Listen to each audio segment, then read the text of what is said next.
এ গুড্ডু, তরমুজ খাবি? চ, তোর জন্য তরমুজটা কেটে দিই। তো বন্ধুরা, আমি প্রথমে তরমুজটাকে চাকু দিয়ে পিস পিস করে কেটে নেবো।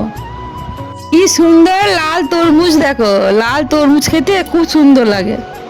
প্রথমে তরমুজটাকে দুটো ভাগ করে নিলাম, তারপরে পিস পিস করে কেটে নেব। এই গরমে তরমুজ খেলে একটা অন্যরকম তৃপ্তি পাওয়া যায়।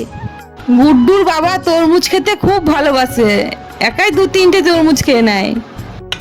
আমার তরমুজটা কাটা হয়ে গেলে ওর বাবাকে আগে গিয়ে দিয়ে আসবো। ওর বাবা তরমুজ খেতে খুব ভালোবাসে।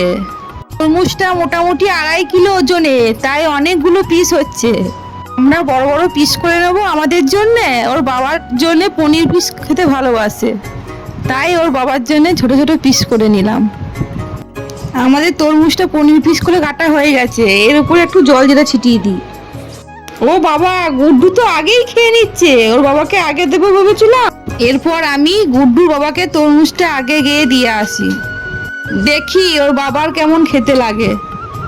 তরমুজ দেখা মাত্রই গুড্ডুর বাবা খুব খুশি। এরপরে আমি গুড্ডুর বাবাকে জিজ্ঞাসা করলাম তরমুজটা কেমন লাগলো।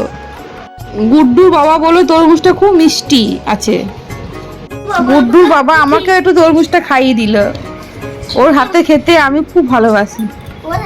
আমার ভিডিওটা যদি ভালো লেগে থাকে তাহলে লাইক, কমেন্ট, শেয়ার করুন। তো এখনকার মতো আমার ভিডিও এইটুকুই, আবার পরে ভিডিও নিয়ে ফিরে আসবো। বাই বাই বন্ধুরা।